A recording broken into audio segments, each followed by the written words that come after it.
Mes parents m'ont envoyé un texto, nous savons que tu as payé les 46 000 $ pour le lieu de réception, mais le fiancé de Lily ne veut pas de toi au mariage. Je suis quand même venu. Ma sœur a jeté son champagne et a crié, qui a invité Monsieur Budget? Maman m'a pris à part. Demande pardon. Ne gâche pas sa journée. J'ai simplement souri et retiré mon soutien. Le lendemain matin, j'ai reçu une lettre du marié. Il me remerciait. J'ai reçu le texto la veille du mariage. Nous savons que tu as payé pour le lieu de réception, mais le marié ne veut pas de toi là-bas. 46 000 $. C'est ce que j'ai viré à l'organisatrice d'événements le mois dernier. Le coût total du lieu, y compris les frais de réservation, la sécurité, l'éclairage et même les feux d'artifice de bienvenue.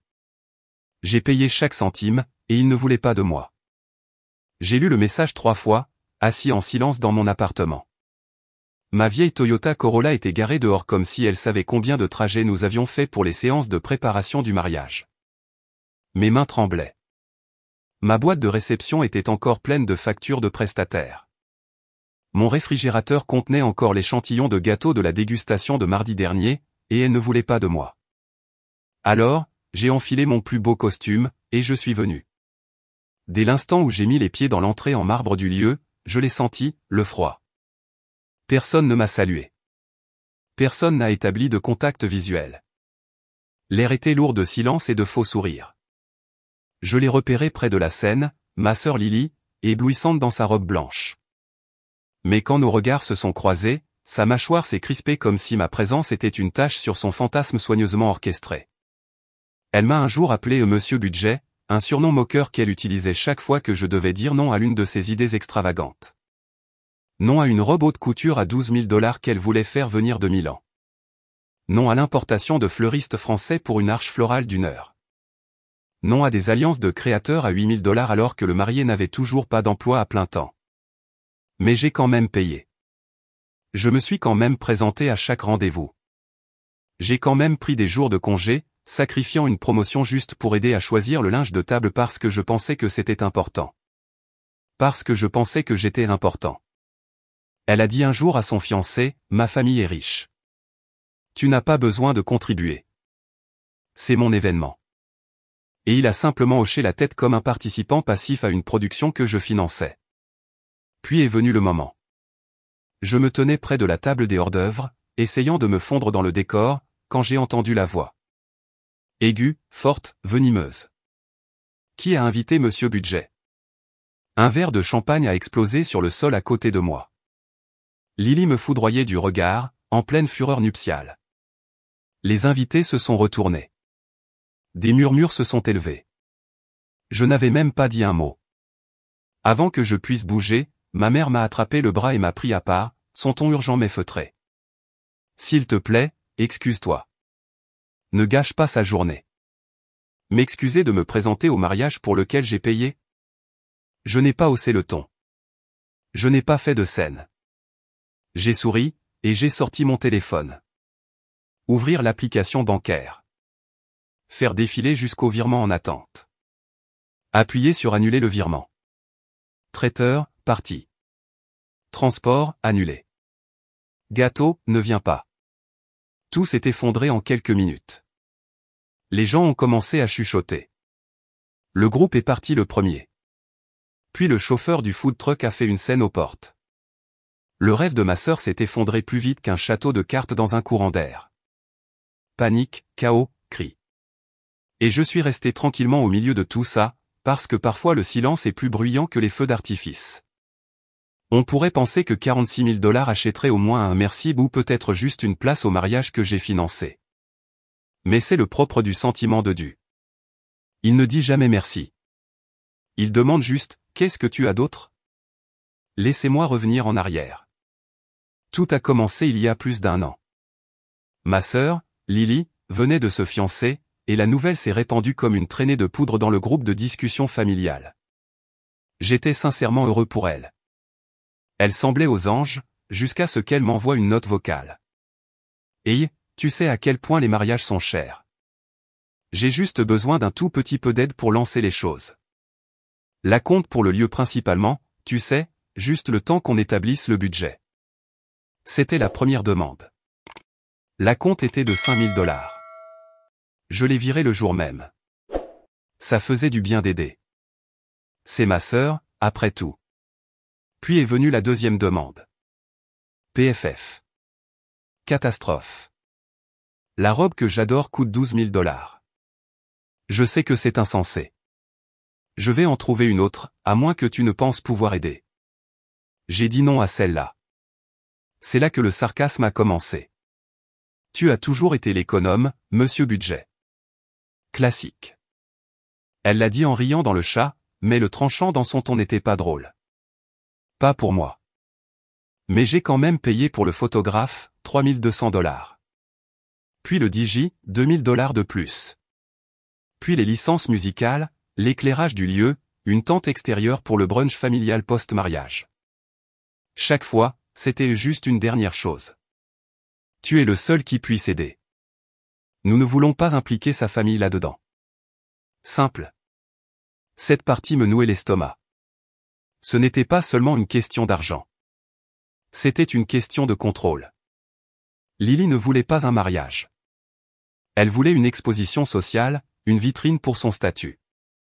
La liste des invités ressemblait à une compilation de moments forts d'Instagram, influenceurs, sponsors, blogueurs. Et moi? J'étais le financier qui n'était pas autorisé sur les photos.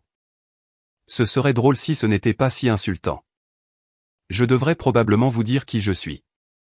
J'ai 33 ans, directeur artistique dans une petite agence de création. Je conçois des campagnes de marque, des présentations commerciales et des emballages pour des cosmétiques de milieu de gamme et des startups de détail.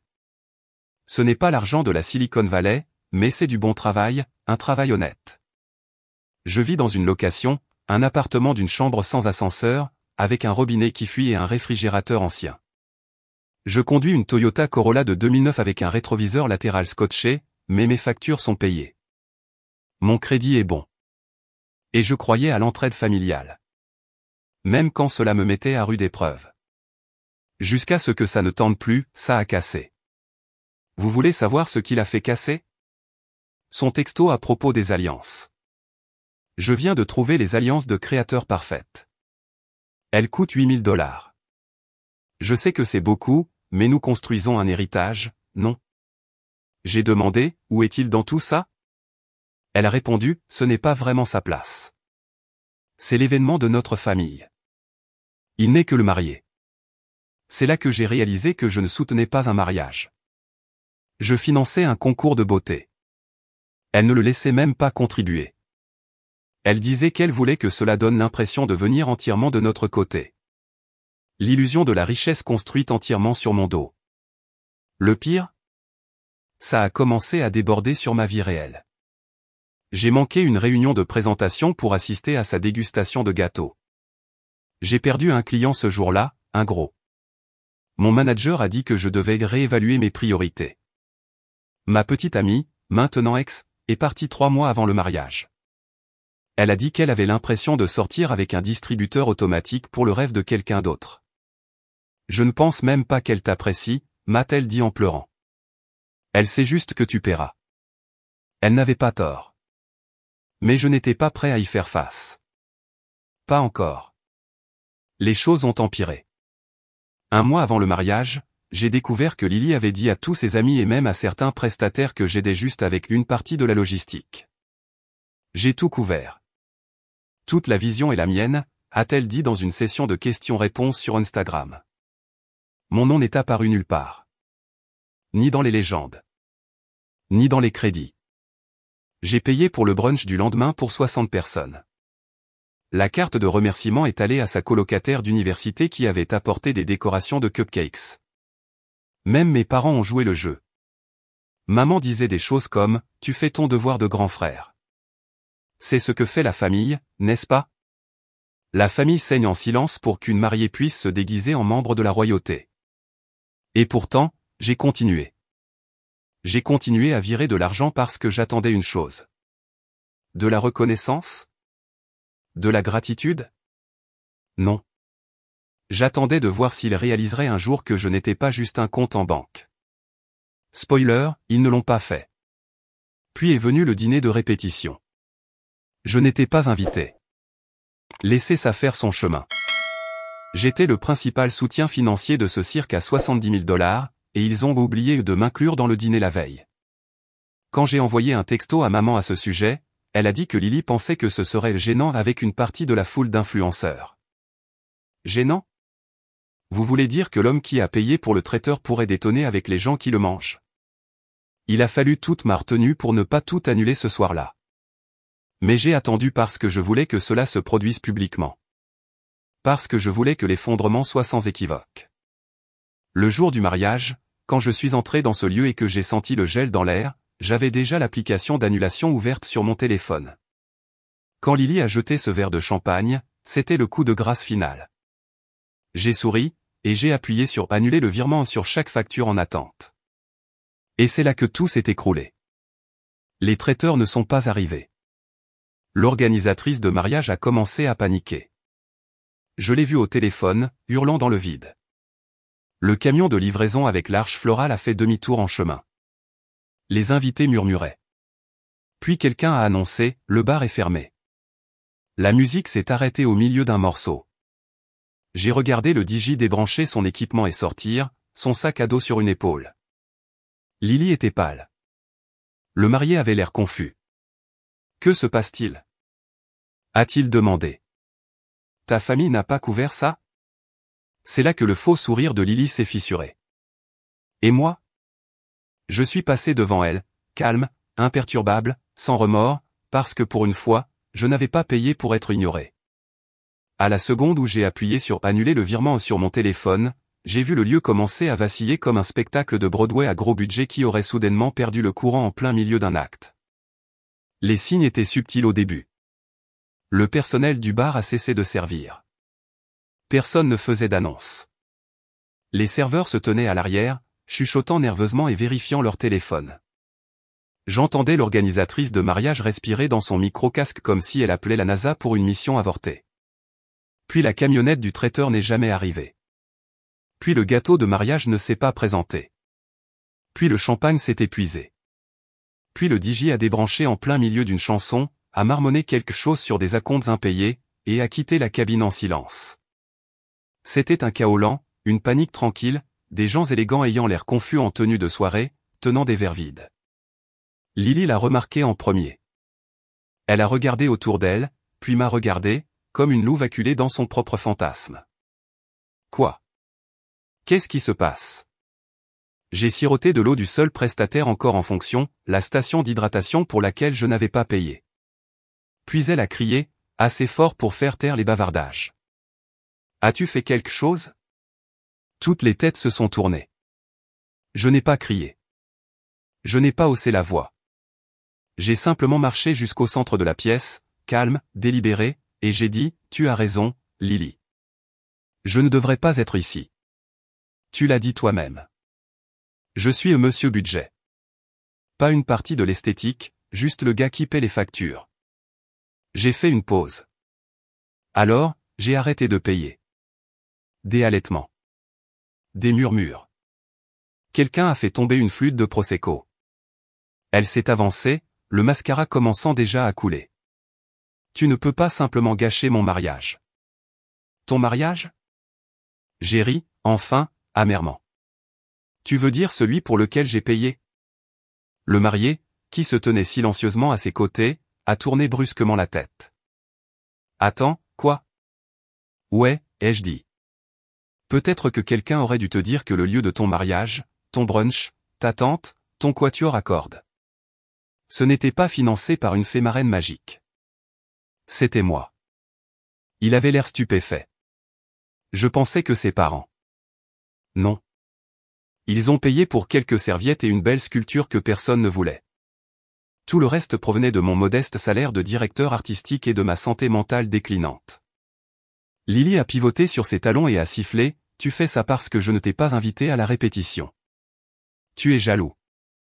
Non, ai-je dit. J'en ai juste marre d'être effacé. Maintenant, les invités étaient vraiment attentifs. Les téléphones sont sortis. Les chuchotements se sont intensifiés. Lily a hurlé, tu gâches tout. Je mérite cette journée. Oui, ai-je hoché la tête. C'est vrai. Tu mérites d'avoir une journée qui reflète la personne que tu es devenue. Égoïste, imbue d'elle-même, ingrate. Alors, la voilà. C'est alors que l'organisatrice de mariage, que son âme ébranlée soit bénie, s'est approchée du micro. Mesdames et messieurs, en raison d'un problème de paiement inattendu, la partie dîner de l'événement de ce soir n'aura pas lieu. N'hésitez pas à profiter des jardins jusqu'à nouvel ordre. Les jardins, c'était le code pour eux, s'il vous plaît, allez-vous tenir dehors pendant que nous essayons de sauver ce désastre. La moitié des invités se tenaient dans un silence gêné. Certains sont partis. Et moi? J'ai simplement marché vers la sortie. Mais juste au moment où j'atteignais la porte, je l'ai entendu crier derrière moi. Tu ne fais plus partie de la famille. Je me suis retourné, lui ai souri avec le calme d'un homme qui n'avait plus rien à perdre, et j'ai répondu, alors envoie-moi une facture.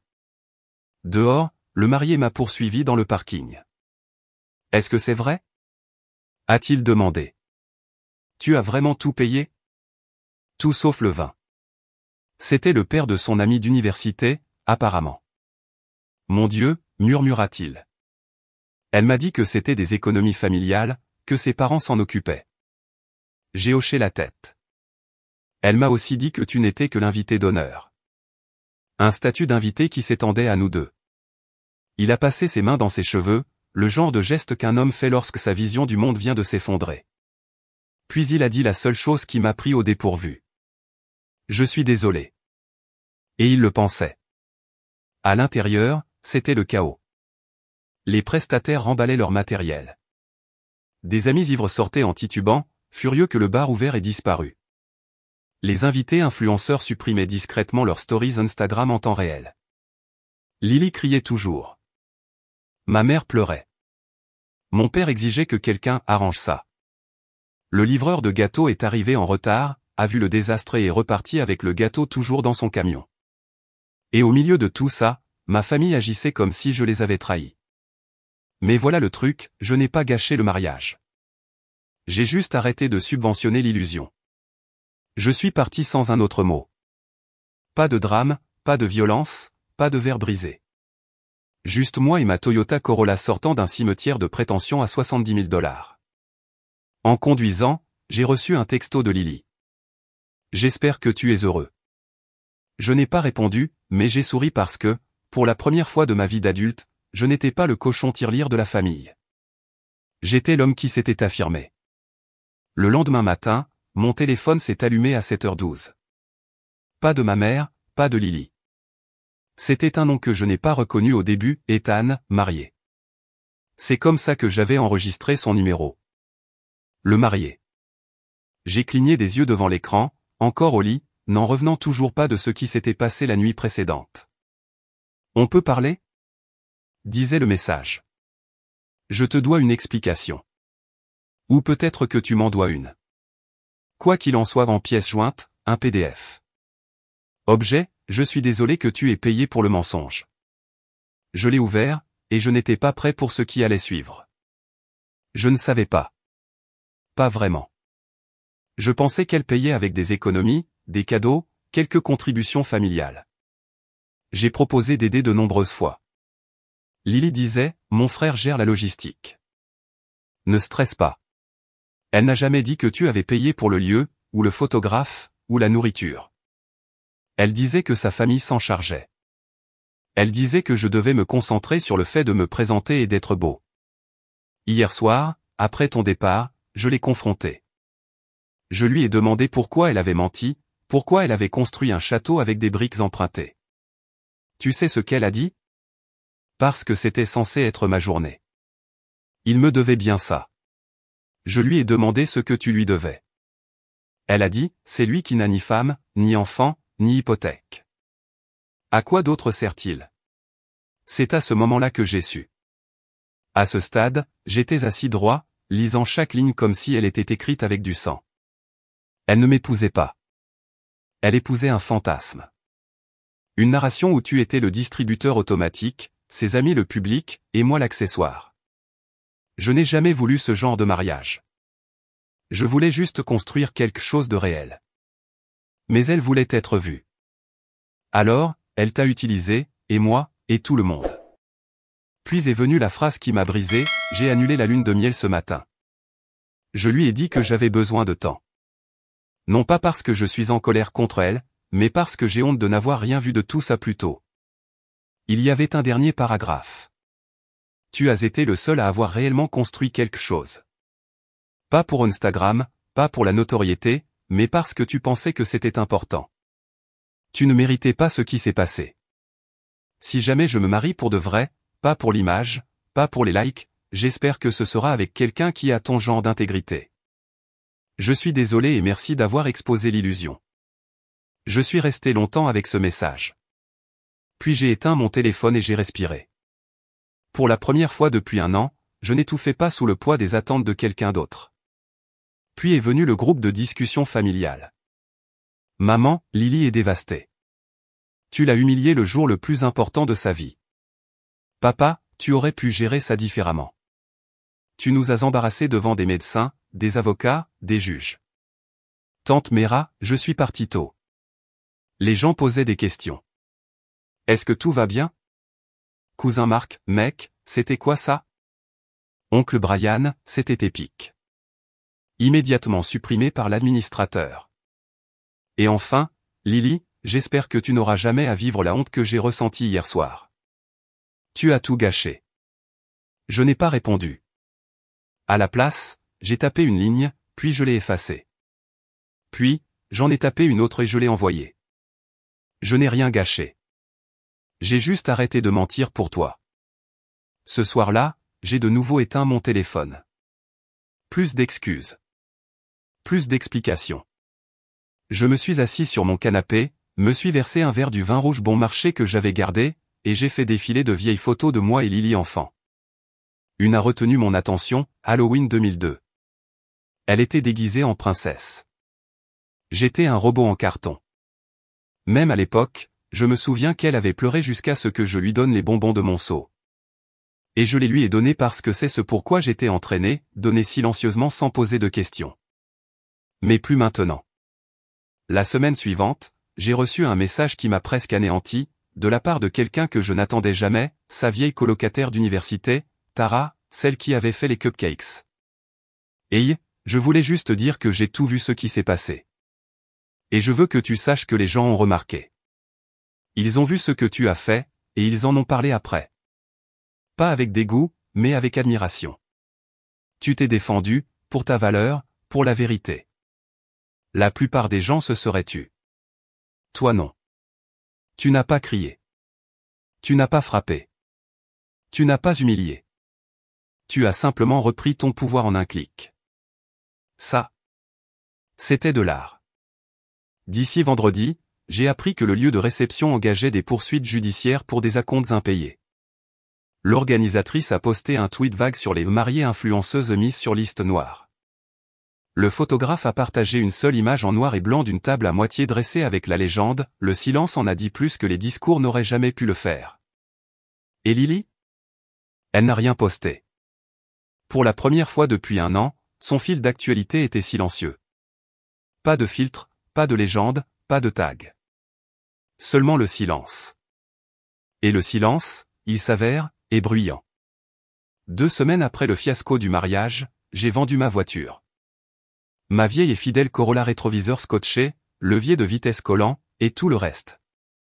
Le mécanicien qui l'a acheté m'a demandé si je passais enfin à un modèle supérieur. Je lui ai dit que je me déchargeais enfin. Avec l'argent, j'ai réservé un chalet dans les montagnes, un sans wifi, sans invité, sans flûte de champagne. Juste le silence, les arbres, et une véranda qui craquait quand je marchais dessus pieds nus. Et pour la première fois depuis plus d'1 an, j'ai respiré comme si l'air m'appartenait. J'ai apporté mon carnet de croquis, j'ai recommencé à dessiner. Pas pour des clients ou des campagnes ou des présentations, mais pour moi. Des traits de fusain brut, rugueux, des portraits de moi-même qui ne ressemblaient en rien à ce que j'étais devenu pendant cette année de mariage. Chaque coup de crayon m'extirpait de la version de moi qu'il voulait, le pourvoyeur, le portefeuille silencieux, le frère en arrière-plan. Je n'étais plus ça. Un matin, j'étais assis au café local, un petit boui-boui qui sentait le bois de pin et l'expresso brûlé, en train de feuilleter un de mes carnets de croquis quand le propriétaire est passé. « Vous avez dessiné ça ?» J'ai hoché la tête, pas vraiment d'humeur à expliquer. Nous ouvrons un espace galerie à côté. Ça vous intéresse de monter la première exposition? Juste comme ça, une porte s'est ouverte. Pas parce que quelqu'un a tiré des ficelles. Pas parce que je me suis sacrifié pour le rêve de quelqu'un d'autre. Parce que je me suis présenté pour moi-même. Le même soir, mon téléphone a vibré. C'était de maman. Lily veut parler. Elle est enceinte. J'ai regardé le message, puis les étoiles dehors par la fenêtre du chalet, puis les montagnes se découpant en argent. Et je n'ai pas répondu. Parce que la grossesse n'était pas un bouton de réinitialisation. Ce n'était pas des excuses. Ce n'était pas une rédemption. C'était une autre narration qu'elle voulait contrôler, un autre masque qu'elle porterait pour revenir sous les projecteurs. Et je n'entrais plus dans sa distribution. Une semaine plus tard, j'ai ouvert une lettre du lieu de réception. Il poursuivait Lily pour rupture de contrat. Apparemment, mes annulations ont déclenché un effet domino de prestataires impayés, de contrats rompus et de licences révoquées. Le montant, 83 000 $. Et non, il ne se tournait pas vers moi. J'avais annulé mes virements légalement avant toute exécution. C'était son spectacle. C'était maintenant ses décombres. Je suis retourné à la galerie 2 semaines plus tard. J'ai monté 6 œuvres. J'ai appelé la série Dettes impayées. Chaque cadre était une métaphore, une chaise de mariage sans carton nominatif, une bague en diamant fondant dans un verre de vin, une table dressée pour une fête où personne ne s'est présenté. L'exposition a ouvert un vendredi soir. Des gens sont venus. Des gens ont regardé. Des gens ont demandé qui l'avait inspiré. Un fantôme, ai-je dit, celui que j'ai enterré moi-même. Le dernier message est arrivé un dimanche. Lily encore. Pas de majuscule, pas d'émoji, juste des mots bruts. Je n'arrive pas à dormir. Chaque fois que je ferme les yeux, j'entends le silence à mon mariage. Les gens parlent de toi comme si tu étais une sorte de martyr. Ils ne connaissent pas la pression que je subissais.